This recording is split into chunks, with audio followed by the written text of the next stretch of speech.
Hey there. So today I've got on the table the first issue of Absolute Batman. I did a previous video looking at the Ash Can preview they did for this from San Diego Comic-Con this year. You can look on my channel, scroll back a little bit, and you can find that. But now the real thing is here, so I thought now would be a good time to take a look at this book. So the idea with the Absolute line is it's supposed to be sort of like an ultimate universe for DC Comics. Now what that means is Marvel has a line that they've recently brought back called Ultimate, where it's sort of a streamlined version of their characters set in its own sort of universe and continuity. The original Ultimate Universe I really enjoyed. It was a lot of fun. It was just like great characters without, 60 years of baggage and all that. So the argument can be made that DC's kind of tried this before. To a lesser extent, I feel like the All-Star line was years ago. I feel like the Earth 1 series of books they did was a, more directed attempt to do an, sort of an ultimate universe for DC. But that kind of got cut short by the New 52, which I think you can make an argument, for that too being a reboot.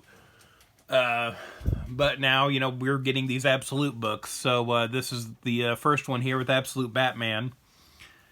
And, spoilers ahead for this. We're going to kind of go through the book here and take a look at what we have.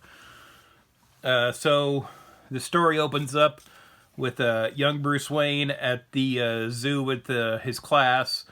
And his father here is a teacher that we'll find out later on here in the book. Then we have this pretty stark double-page spread here called, with our title, The Zoo, which we'll find the significance of that later in the book. Then it cuts to this mysterious figure on a motorcycle coming into town, and it almost sounds like this might be like young Bruce Wayne coming back to Gotham, but we find out it's actually our Alfred Pennyworth for this book. So we have a more, mercenary, almost Punisher type of character here with Alfred.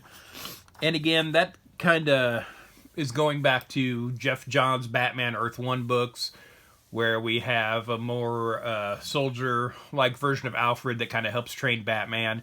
And that's been picked up on other media since. So there was the Beware the Batman cartoon that kind of took that route with Alfred too. So yeah, it seems like that's pretty much the status quo now for how Alfred, with his backstory and how he comes into Bruce's life. But yeah, he's not the butler here. He's sort of like his own agent, and he's working for this mysterious boss that we see on some computer screens here. But we've got this kind of hideout for Alfred. It's almost more of like a Punisher kind of setup with him, where he goes on these various missions. And then we see how bad Gotham is. His motorcycle gets stolen. Then we go to Croc's gym in the city here. And we have another character here who's working on a punching bag. And so the first thought is like, oh, this is Bruce Wayne. And then we turn the page like, no, this is Bruce Wayne here. So this is the, thick night we've been getting in all the promotional materials of, this real burly kind of Batman that we're getting. Then he goes to work on the punching bag here. And we're getting these flashbacks now to this trip to the zoo. And his father talking to him about lions. And it sounds like Bruce really kind of admires him. There's a lot of that thrown in here on this page. It almost feels like this should be the inspiration for the heroic identity. Like he should be Lion Man or something like that. There's so much of that here. Then we cut back to the gym. And we have our Bruce Wayne just decimating the punching bag. Then he talks to his friend Waylon here, who is seen with some crocodile and snakes and things like that. So this is our version of Killer Croc here in the Absolute book. He also makes mention that there's a poker game with a bunch of their friends, and he lists Eddie, Harvey, Oz, and Selina. So again, breaking that down, that would be Riddler, Two-Face, and Penguin, and Catwoman. So it sounds like they're all friends here. They know each other. We have a picture here with a group of kids, so we're assuming that's all of them together growing up. So yeah, it'll be interesting to see how that plays out, you know. So it sounds like they might have a common backstory here together. And again, Croc doesn't have his usual skin affliction that we see in the mainstream comics. So, you know, feels a little more grounded. Then we cut to this big yacht on the water where we have,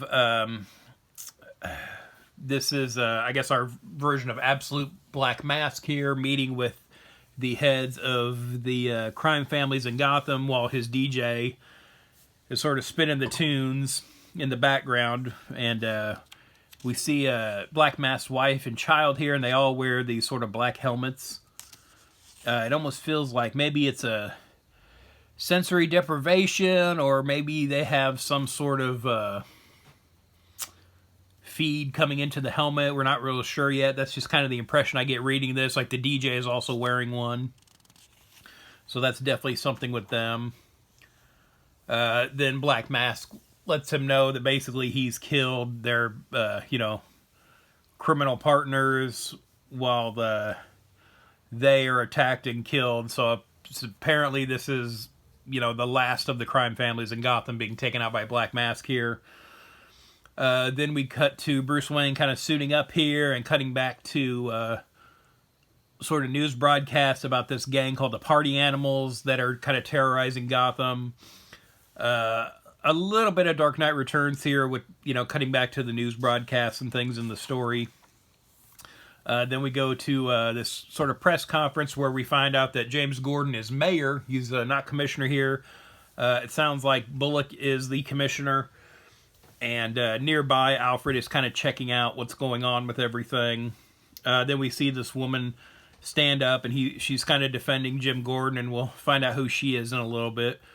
Then we have this sort of flash grenade going off, and the Party Animals show up and start shooting. They try to shoot Gordon, but it looks like he's saved by his daughter Barbara here, who is a police officer. So, you know, this is what, you know, I assume will end up being Batgirl later on, but here she is a uniformed police officer. So not a librarian or, you know, maybe doing computer work for the cops or anything like that like we've seen previously.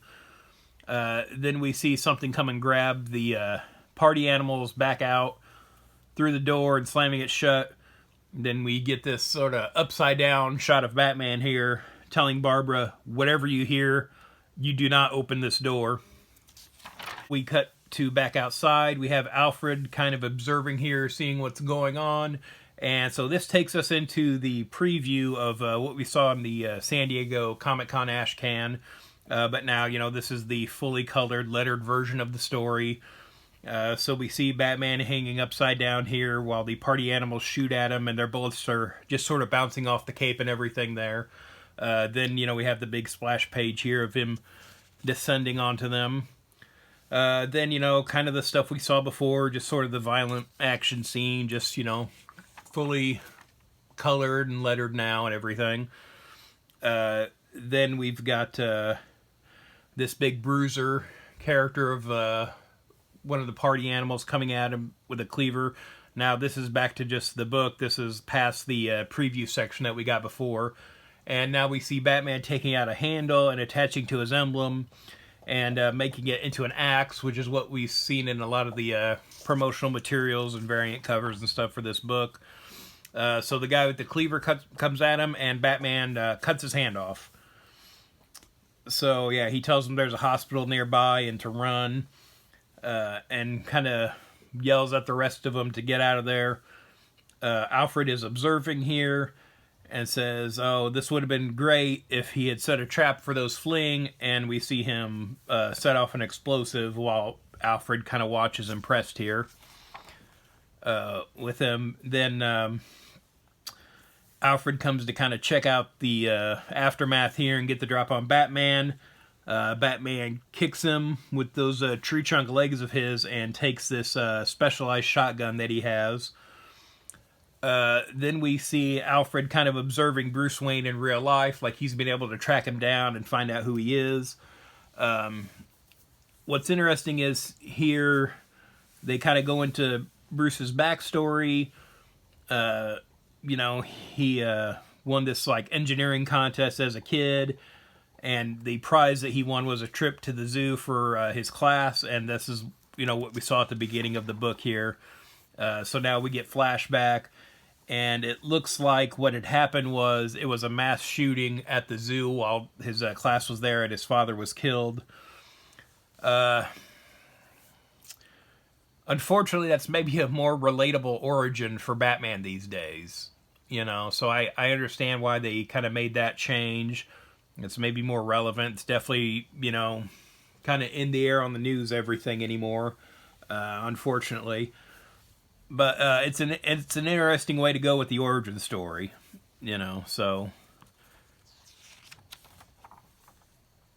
then it kind of talks about, it's kind of Alfred narrating all these different things that Bruce Wayne's been studying. And again, this is kind of more sort of the classic origin story of Batman learning all these different disciplines that would help with crime fighting. And so they've said before, too, that like Bruce Wayne is like a city engineer now. And so what's interesting is here Alfred is saying that he has taken all these different jobs around the city. And so it seems like what the purpose of that was to learn the city better. So I think that's a really cool take on that. It makes more sense for him to be an engineer with that context. So he's, been in sanitation and the water department and everything. And so it sounds like he's been kind of studying the city for quite a while now. And again, it'll be a really cool thing to play into if, like, later on, like, he's put traps down in the sewers or different ways he's manipulated things across the city. Like, maybe, he has, like, a surveillance network set up across the city from this time. So there's a lot of potential for stories there. Things that could play with later. Then we see Bruce go home, and we see the woman from the press conference earlier is his mother. So, Martha Wayne is still alive in this continuity. That was something that kind of got spoiled right before the book came out. But later on, Alfred tracks Bruce down to these skyscrapers in town, where apparently that's what he's using as its hideout. It's these places that people own, but they don't really live in. They just sort of invest in it. Alfred then sees Batman has... he's coming after him with his own shotgun that he took. And again, this looks pretty brutal, Batman using a gun here, but then we find out he has modified the shotgun to make it non-lethal. And then Batman steals Alfred's bike and crashes out of the building with it.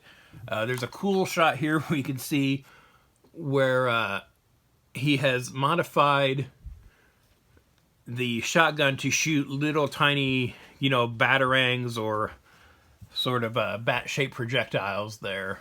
So instead of shooting, shotgun shells, it's that.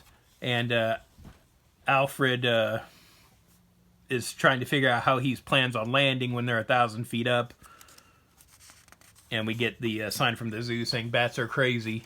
So then we have this big splash page at the end where they don't really explain how he lands.